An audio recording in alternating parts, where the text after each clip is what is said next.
Hello, everyone, and welcome back to Women Leaders, the podcast that explains global events through discussions with women experts.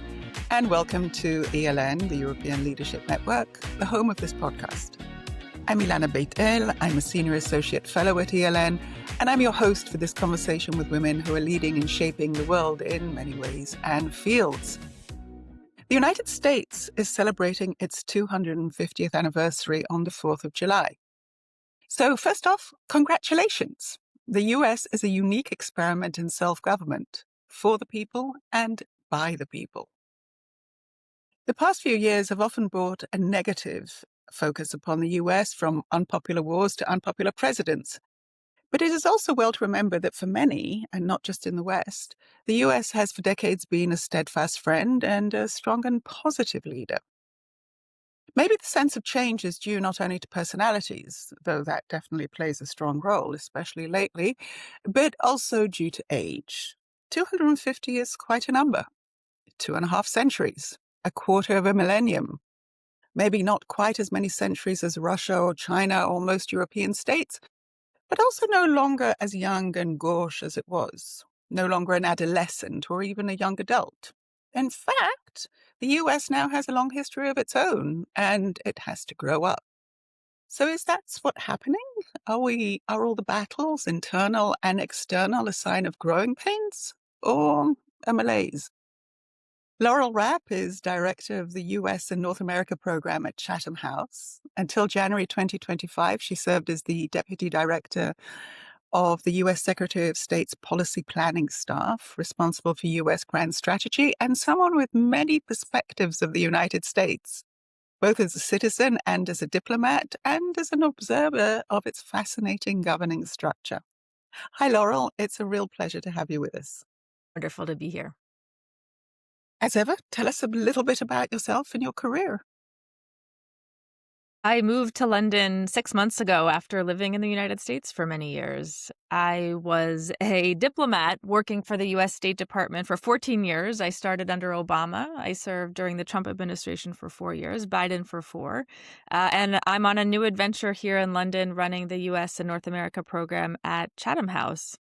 I've always really loved international affairs and meeting people from around the world and trying to learn different languages. Coming to the State Department in the first instance was a really natural fit for me because it allowed me to meet those people that I've wanted to for so many years, travel to new places, represent the United States in all of the strength and all of the challenge that we have as Americans and as the United States continues to try to define its role in the world, to exercise a lot of leadership, but then also to have moments of profound disappointment or disruption. So this is something that I now look at from an analyst perspective here in London, and it's given me a really interesting vantage point to look back at my country from here. Well, that's very good. What does that mean to you, actually, looking at your country from afar? There are a lot of undercurrents right now in the United States that have a flavor of revolution in some ways, and not in the literal sense, not the one that, Brits watched and tried to shape 250 years ago. I'm actually sitting in the basement of Chatham House in central London, and there's a rumor that 250 years ago, the King George III of England plotted against the American revolutionaries just feet from where I'm sitting now. Unclear if this is an apocryphal story or not. I've tried to verify this in the history books, and I haven't been successful so far. But I kind of like this idea of watching now from this very physically same spot how Americans are talking about a dissatisfaction with the status quo, of trying to change economic structures, political balances of power, really kind of striking at the core of what the United States is going to be for its people moving forward. And it's on full display for all of us to see here around the world. And it's messy, and it's contested, and it's polarized, and there's no getting around that. But it's also fascinating to observe and to seek to understand and to engage with Brits and Europeans on what this means for them as they are trying to navigate a kind of growing divide between the US and Europe in these past months and years. It's a very, very difficult one, and we'll come to the present and possibly the future in a minute. I think that we really need to talk a bit about what is so unique about the US. As I said, it's the first experiment in republicanism for a whole state, for the first experiment in leadership by the people, not a king or a queen or a monarch or a duke or a prince or whatever. How is that explained to you when you grow up? It's a really good question, and it's woven throughout all of our history books. I grew up in New Jersey, in a state right next to New York City. It was one of the original 13 colonies, and every month my dad made me and my sister go to this Revolutionary War like hiking spot. And this was where the Revolutionary War soldiers spent the longest winter fighting British troops. And many of them froze to death. And we kind of rolled our eyes at our dad back in the day. We're like, Dad, oh my God, we have to go back to Jockey Hollow. Why are we doing this? But, you see these very local landmarks everywhere growing up, especially in the East Coast.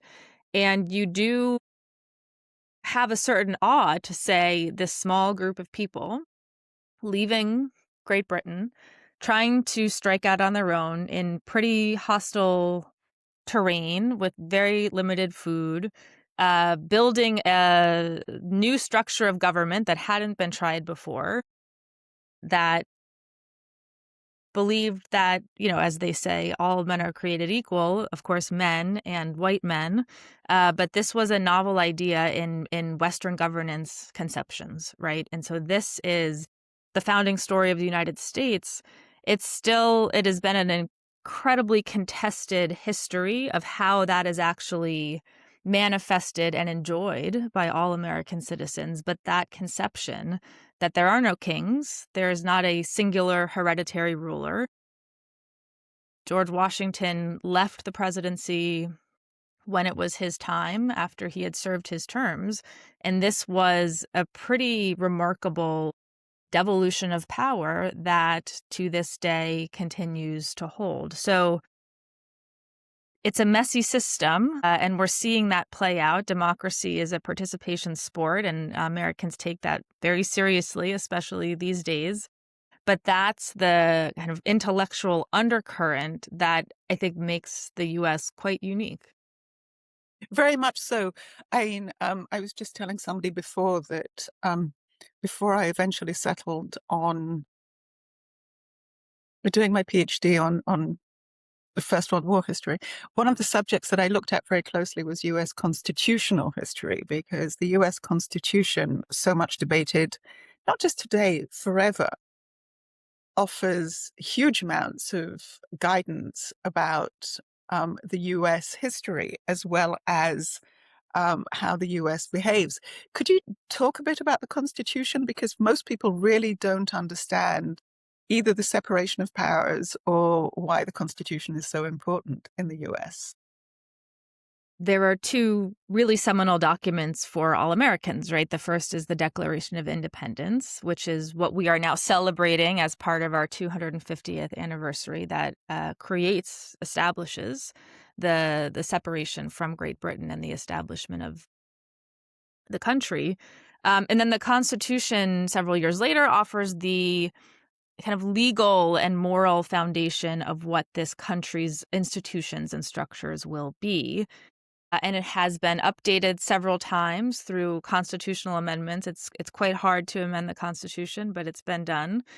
And this document has held over 250 years with challenge, with Supreme Court intervention, with a lot of pushing and pulling across the three branches of government, right? The big construct here is there are three co-equal branches: the executive, run by the president, the Congress, and the judicial branch, right? And they are working in concert with one another and checking each other's powers. And something we're seeing these days is questions about whether those checks and balances will hold How much power is weighted to one of those branches of government? And what we have seen over the past several years is accretion of power towards the executive branch at the expense of absolutely the legislative branch, but also the judicial in some ways. And even this week, there were big Supreme Court cases on this very question of executive power. And this is not the end of the story. This is not a solved or a settled matter. This is going to continue to rage. It's been an open debate over the past 250 years. We're digging into that at Chatham House to say, look, these issues are not new. They have been the origin story of the United States, and they will endure well into the future. We're going to have a conversation on that in September here at Chatham House. But these are very live debates, and they are fascinating to watch, and they have very big implications, not just for Americans, but how the U.S. engages with partners and allies around the world. And it is going to really shape how much power the White House and the executive have to shape those relationships without the oversight necessarily of the Congress or of the courts. It is a very fascinating thing to watch from afar, and as a non-American, but a big admirer of the system. I won't say I'm a big admirer of the current manifestation of the United States, but I'm a definite admirer of the United States and all it has done and achieved. Just to take you back slightly to my intro, do you think it is just a sign of age that, sort of one of the things that was always so, to my mind, Americans believe in being exceptional. We are, you even call it exceptionalism, don't you? I mean, sort of. Yes, American exceptionalism. Yes. We don't have to be like everyone else. We can do things the way we want to.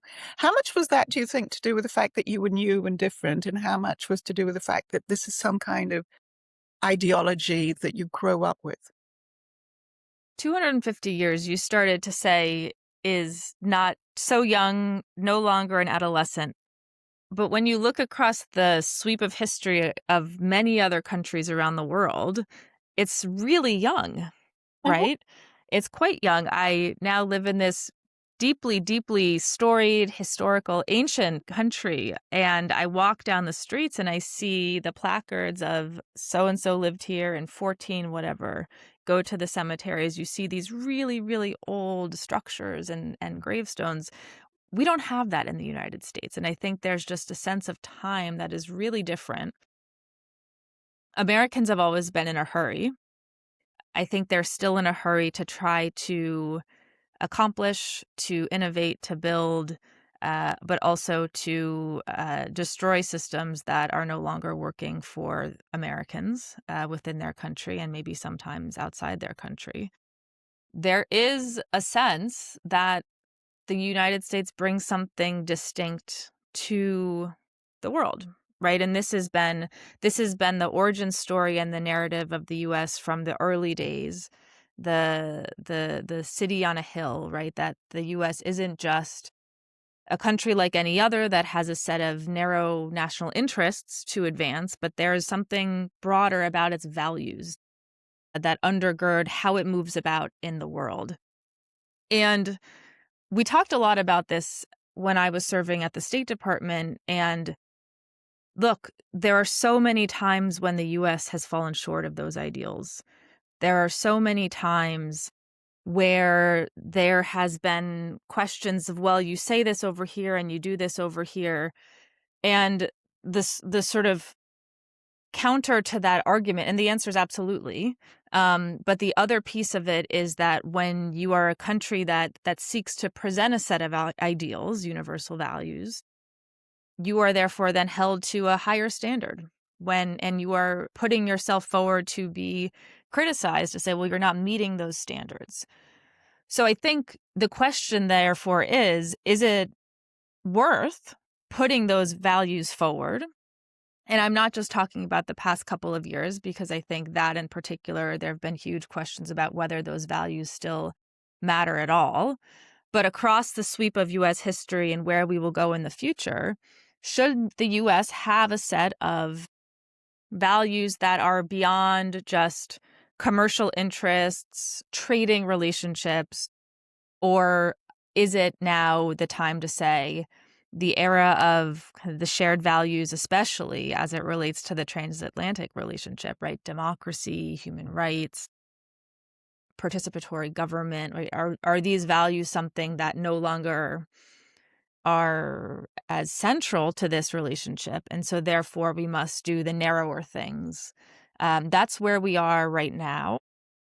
And there's going to be a really heated conversation within the US about, is that where we should be going in the future too?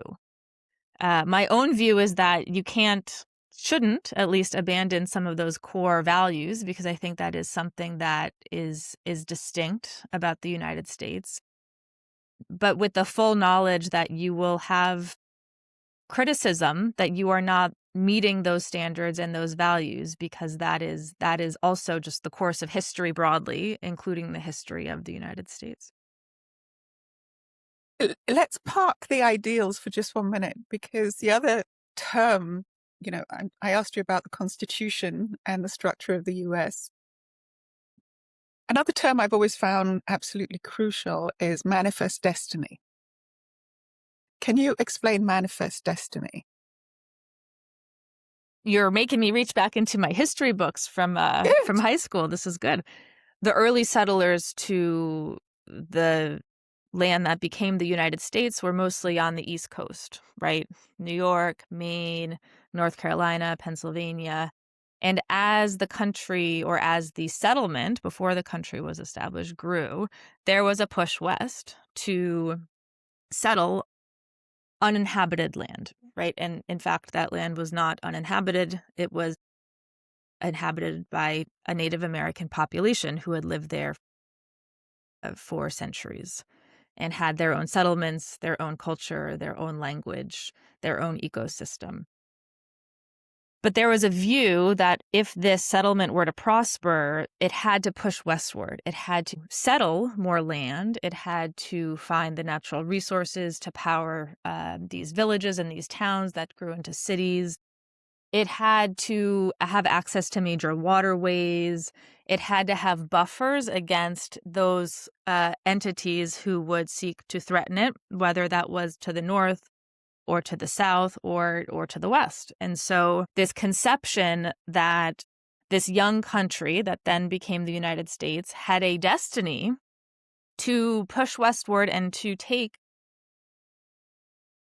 as much land as possible, moving to the Pacific Ocean, which is where, of course, the U.S. now ends. That was a sense that it is inevitable, that it is destined by someone higher than these founders, on the East Coast. And so that is, the U.S. is now, of course, massive in its geography, right? Its geologic and its geographic diversity is huge.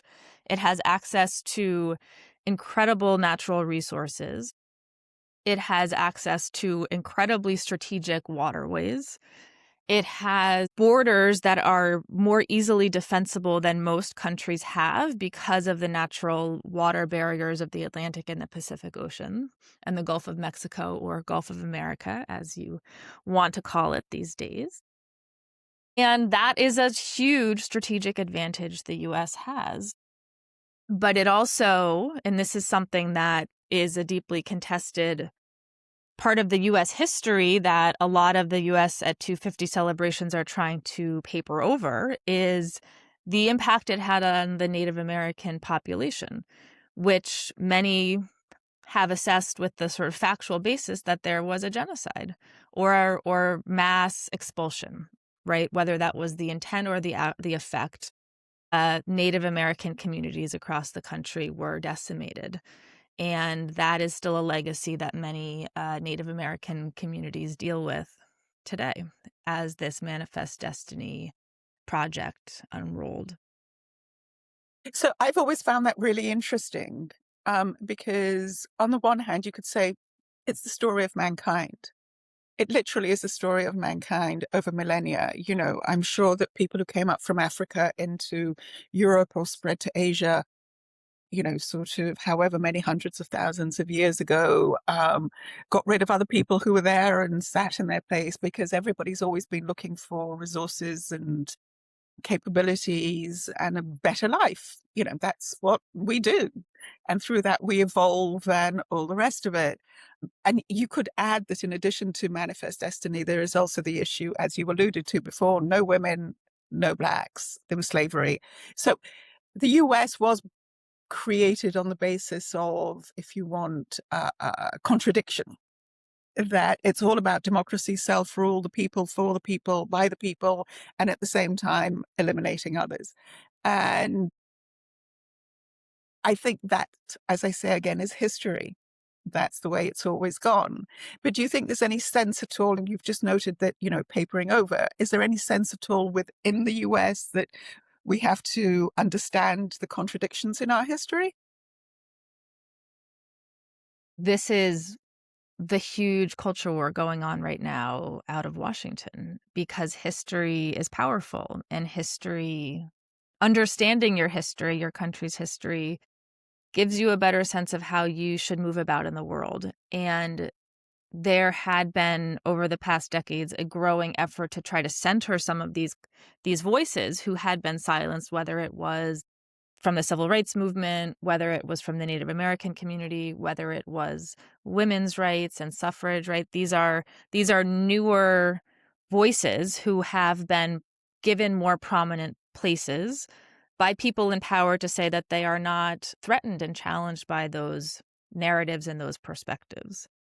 There has, however, been a backlash, of course, on this in the past couple of years, and President Trump has sought to issue a number of executive orders looking specifically at how Americans understand their history, so how they're learning it in school, which is hard to regulate at the federal level because that is a state level activity. It is also targeting how the National Park Service narrates the history. So this is the body that handles all of the incredible national parks around the country. And a lot of the sort of complicating, as let's call it that, the complicating of a pure quote unquote American history, those voices have been stripped out of a lot of the presentations, the official presentations of these across these national parks and across these monuments. So it's a really contested space, and the administration's argument is Americans must be proud of their history. Americans must not be made to feel ashamed, and complicating the history with remarks about slavery or Native American dispossession make Americans feel less proud. That's the claim, and that is the kind of battleground right now about how the U.S. is celebrating its 250th anniversary, about which histories are being foregrounded. And Trump is going to go to Mount Rushmore in South Dakota, the monument that has the four presidents' faces on the front of the Black Hills. The Black Hills was one of the most sacred, and still is, one of the most sacred grounds for the Lakota tribe, a certain Native American tribe that lives in South Dakota. And then the U.S. did carve four presidents into the side of that mountain, which is this very visceral embodiment of this tension and clash between the Native American population and the federal government. So this monument now has become a bit of a rallying cry on the right for a purer version of U.S. history and a kind of patriotic version. So Trump went there at the height of the George Floyd protests, the George Floyd murder in 2020, and he will go back. He is going back in this 4th of July to celebrate 250 again. That's no coincidence. No, that's no coincidence at all. And I would point out again that in every state nearly, you have conflicting narratives of history.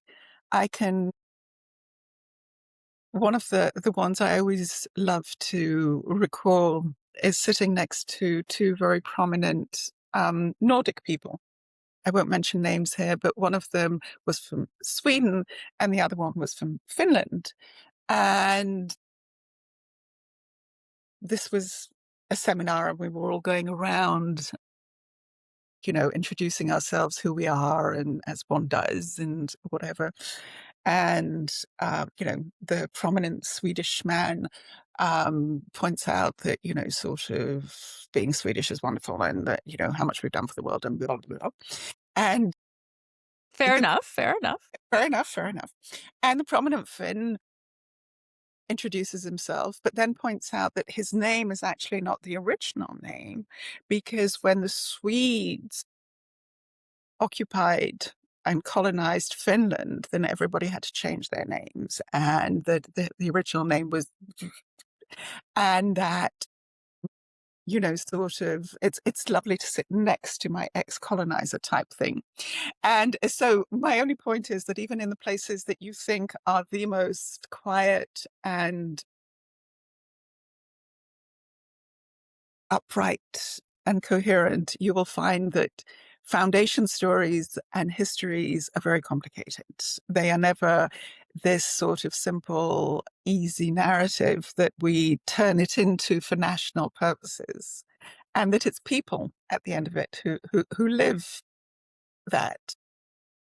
And my purpose here is not at all to sort of say, oh, the US is such a contradictory place, we really shouldn't be celebrating anything. Not at all.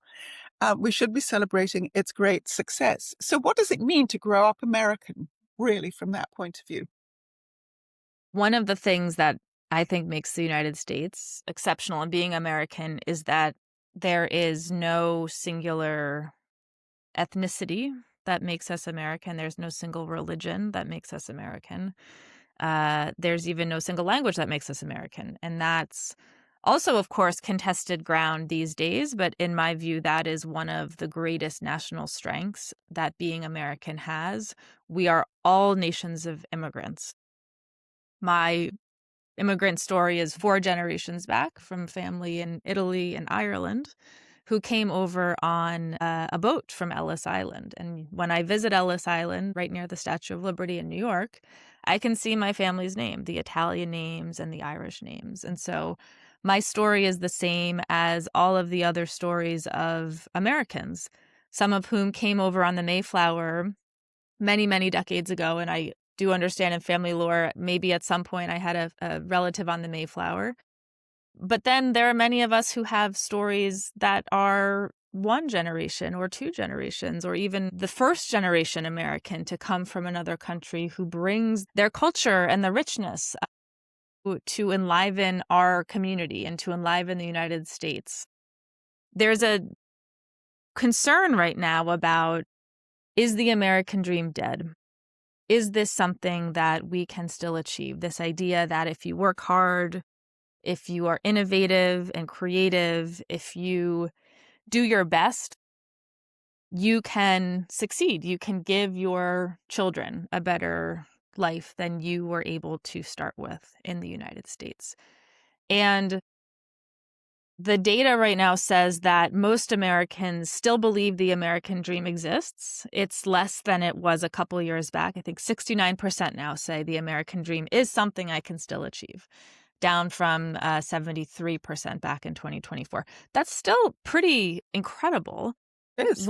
When you kind of peel back the onion on the data, though, you find that a lot of the economic opportunity and mobility, the social and economic mobility that has existed is harder now. The social safety net in the US has never been there in a way that it is for Europe. Of course, healthcare costs are incredibly expensive. There is very limited free or subsidized childcare. You can kind of go down the list of things that make it harder. And the bet that a lot of Americans have made, though, is that it's a boom or bust, right? You can work hard and make it big, but if you fail big, because that safety net is just not there to catch you. So that's a very distinctly American thing. I think there's a debate right now about whether that safety net needs to be reinforced or built in the first place. And that's sort of a really interesting conversation I'm watching heading into the 2028 general elections. The U.S. has midterm elections right now in November, and many can agree across the political spectrum that things are not working the way they should economically in the U.S., but there are very different remedies the different political parties are putting forward on how to solve it, right? Some are saying, well, dismantle the billionaire class. Others are saying, stop populism, right? Lower taxes. This is the debate that's happening right now, but it all comes back to this question of, can Americans build that better life for their children that they had for themselves? And that's a deeply American instinct. Look, I mean, it's a universal instinct, of course. That's not just something that the US has the corner on. But that's the kind of immigrant story of Americans over many decades, and that's something that, as I've traveled all around the world, the U.S. is the only country that has that attribute of people coming from all over the world and enriching the nation. Absolutely. I mean, sort of we should point out that in Europe, for example, there's been, we're living through the experiment that's called multiculturalism. And for many people, that's not working. And that's largely to do with the fact that there is a perception that there is a core ethnicity, Yes. that you belong to that core ethnicity or ethnicities. And if you don't, you're outside it. And there's been this attempt, I would say, since the 90s or after the Cold War, to build multicultural societies, and it's not necessarily being terribly successful. It's one of the things that's fueling the extreme right and populism, or whatever it is you want to call it, in Europe, because there isn't this acceptance that everybody is equal and everybody's got an equal chance, and it's up to you to make it or fail. There's a very different perception, as you're probably finding living in the UK. This is a hugely contested question right now about how societies exist with difference and not just accept one another, but actually thrive and try to draw on the uniqueness and the benefit and the comparative advantage that offers. But you're absolutely right. It's become a tool of political forces to try to undermine this project. And, this is a project that it ebbs and flows, right? You'll see a larger scale of immigration and migration, and then you'll see a pullback. This is also what's happening in the United States. Has been a bigger flow of immigration over the past couple of decades and across the 20th century that then was really met with a backlash and this kind of political message that when you do have rising immigration, you have a nativist backlash. You have communities that say, well, we're not able to get the jobs we used to get. Our economic well-being is now threatened. Why is that happening? And you see voices, I will say right now on the right in the United States, that have used that message. And that's something President Trump has picked up on quite astutely and quite effectively to curtail a lot of legal immigration to the United States, but then also to infuse that into kind of a broader political polarization experience Americans are having right now. On the point I made earlier about the diversity of the nation and the kind of richness it brings, I should also say that there is such an unequal set of experiences across these communities as well. This is not to say that everybody has equal access to goods and services and opportunity. That is absolutely not true, and there is so much data to suggest that. That is the lived experience, but there is an ideal or a goal that there is a space, or at least has been, and there is still some political consensus on this, although this may be eroding. That there is space for many different kinds of communities in the U.S. to succeed. I think that one of the things that we tend to forget when it comes to growth of population or growth of immigration is it's to do with growth of population. The population of the world now is just, what is it? I think 8 billion, 8 eight and a billion, half, maybe? Yes. something like that. When you have 8 billion people and, at the beginning of the 20th century, I think we had 6 billion people, then they all need somewhere to go, sort of. I think it's an episode of Yes, Prime Minister or Yes, Minister that points out that, sort of smokers are willingly giving their lives to the rest of the population by dying early and therefore enabling healthcare for all the others. My, oh my.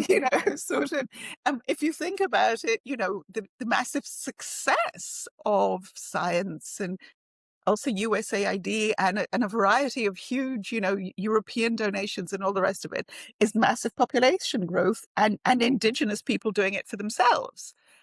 There's now a fear that, in China, because people aren't having babies and a lot of other places, we're not having babies. But that shouldn't cloud the fact that for a century, population growth was explosive. So, of course, people are trying to go somewhere else because in all these other countries, there's a lot more population, but the land hasn't grown. So they're looking to go somewhere else. But anyway, that's completely as an aside. Let me take you back to being a diplomat, though. How is it to represent the US? It's a huge honor. It's also a huge responsibility and a burden, too. We represent a government whose perspectives and policies we can often agree with, or where we just sharply disagree with. And I made my voice known, my perspectives known on what my best advice was to the senior leadership of the State Department. And I had the privilege of working with them closely in the last administration, but across all recent administrations, I offered my best advice of what I thought was in the U.S. national interest, the best interest of the American people. And sometimes it was taken and followed, and sometimes it wasn't. But all of our jobs as diplomats were to then say, all right, this is the decision our president has made, our secretary of state has made, and you go out and you sell it, and you go out and you defend it. So it's an enormously powerful role to be able to shape relations with other countries. But it also means it doesn't always feel like you speak for yourself, because you don't. And now I speak for myself on behalf of Chatham House. I can share my perspectives. My voice is my own, and my perspectives are ones that do not represent anybody but me as one American looking at how the U.S. is evolving both internally and with its role in the world. But public service generally is something I really believe in, because I do think it brings a benefit to Americans on a daily basis. A lot of this has been demonized in some ways to say, okay, well, do we really need public servants anymore? Let's do the private sector. This is about deals and making money, right? I was worried that newer generations would not see value in wanting to be in public service.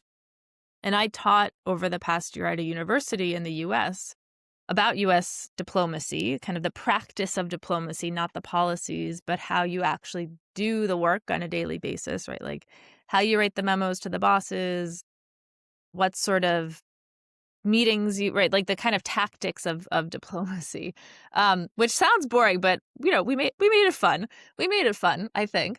You'll have to ask my students, but all of them wanted to go into careers in public service and diplomacy. And I was so heartened to see this.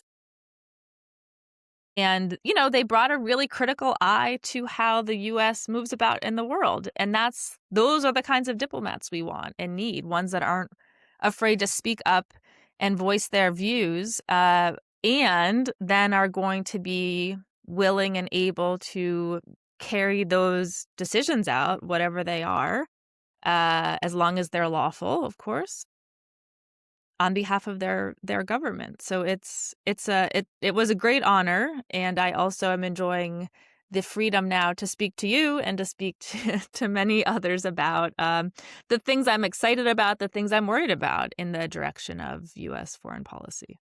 Well, we've had other episodes talking about that, but tell me what it means to be the director of grand strategy. What does that mean for the US? I mean, US grand strategy is a concept unto itself.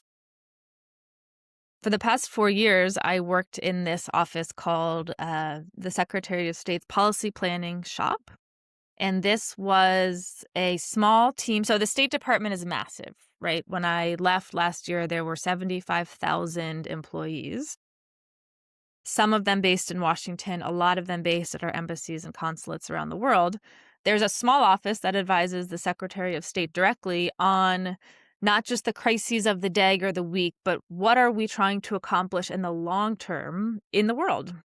And so I had the file looking at a couple things, but one of them was the United Nations and the multilateral system. And we tried to create a blueprint, a plan for what the U.S. relationship with the United Nations should be, how the U.S. can use its unique seat at the table as one of the permanent members of the Security Council with veto power, of the host country of the UN, right, based in New York City, of the single largest contributor to the UN regular budget.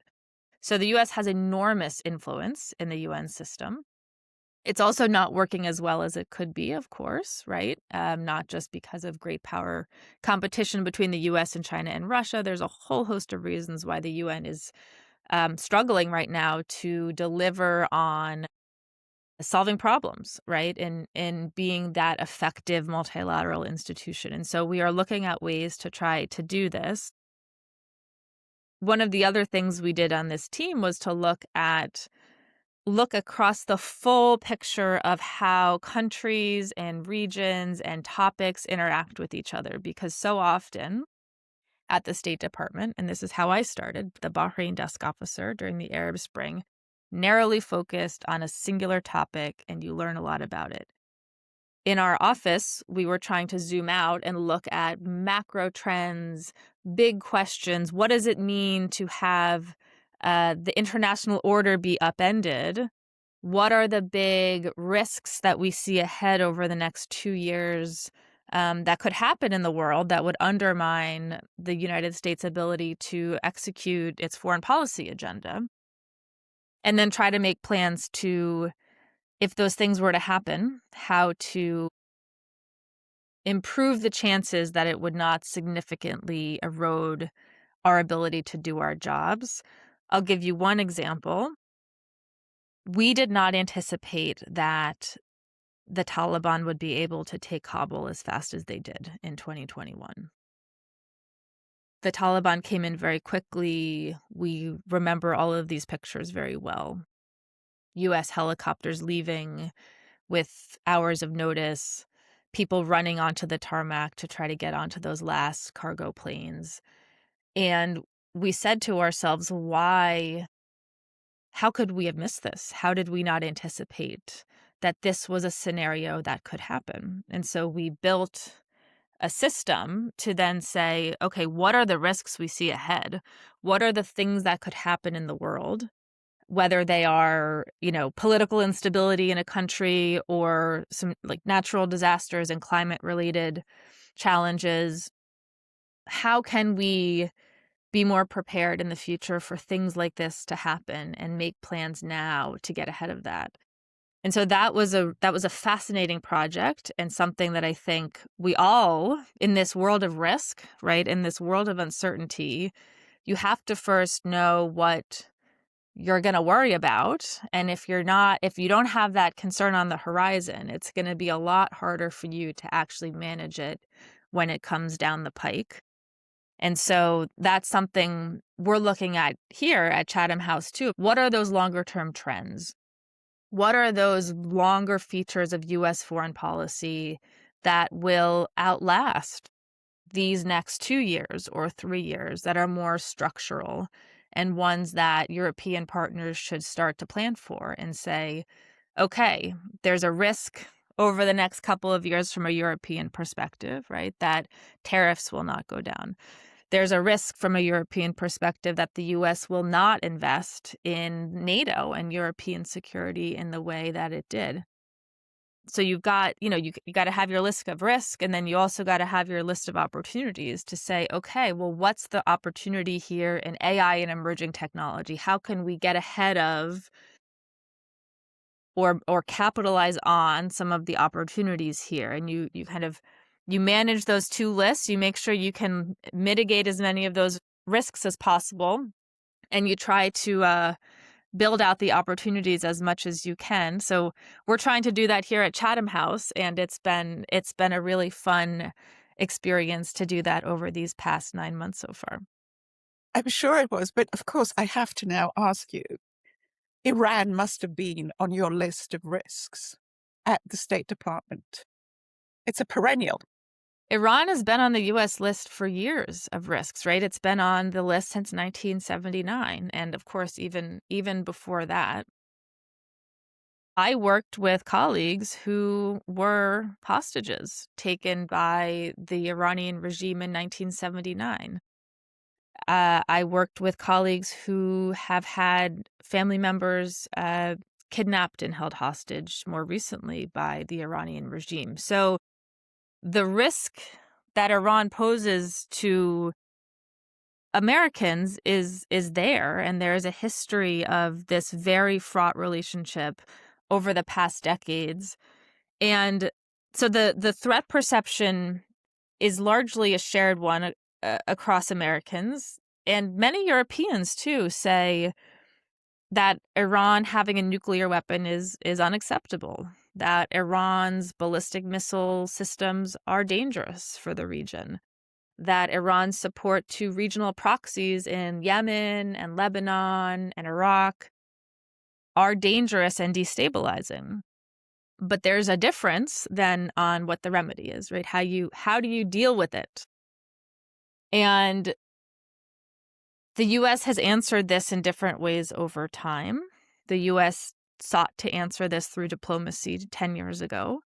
The US in the past months has sought to answer it through force, but now diplomacy. And we have this fragile ceasefire that is very fraught, that seems to be facing violations on a daily basis, but is not broken out again in full-scale fighting. And the question now is whether these sides will be able to put meat on the bones of this pretty thin arrangement between the US and Iran. It does deal with the nuclear issue, this arrangement. It doesn't deal with a lot of the other things that the US administration had hoped to put on the table in February on the nature of the regime itself, on ballistic missiles, on regional proxies, right? It was a very expansive wish list, and they've seemed to have narrowed it into more of the nuclear file in particular.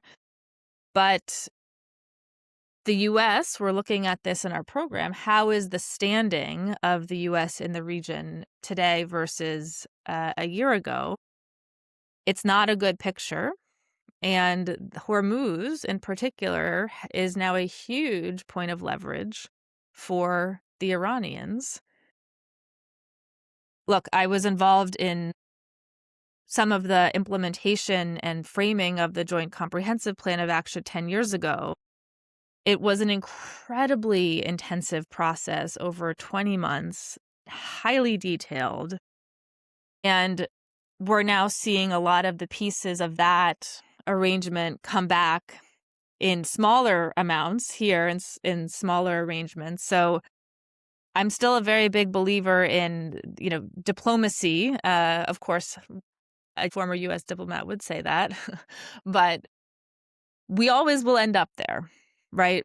We've seen it across every single historical experience, or let me say almost all of them, where you have to stop fighting at some point and come to the table. And that's what we're seeing today. We are seeing that today. There's so many more questions to ask, but this is a celebratory episode nonetheless. So as we close, just tell me what you wish your country for its next 250 years. I wish for the 4th of July this year to be a moment of unity for Americans and not division. We're not heading in that direction right now with competing 4th of July celebrations, some celebrating something called America at 250, the bipartisan effort started 10 years ago by Congress, or the more recent Freedom at 250, which is the one that the White House is promoting.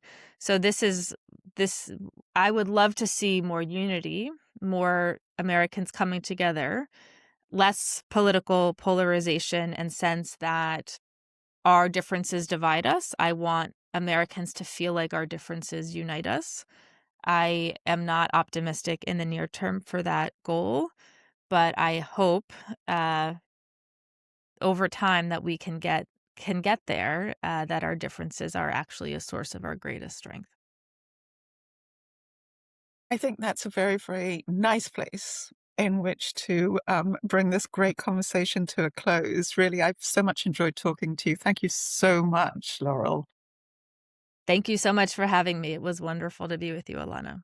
Yeah, and that's a wrap on this episode of Women Leaders. Keep listening to our conversations and support us with a subscription on your podcast platform. Leave us a 5-star on Apple Podcasts and Spotify. And of course, add to the conversation with your comments. In addition, help support our podcast and spread the happy word of this episode to friends, colleagues, enemies, family, and anyone you think would like it.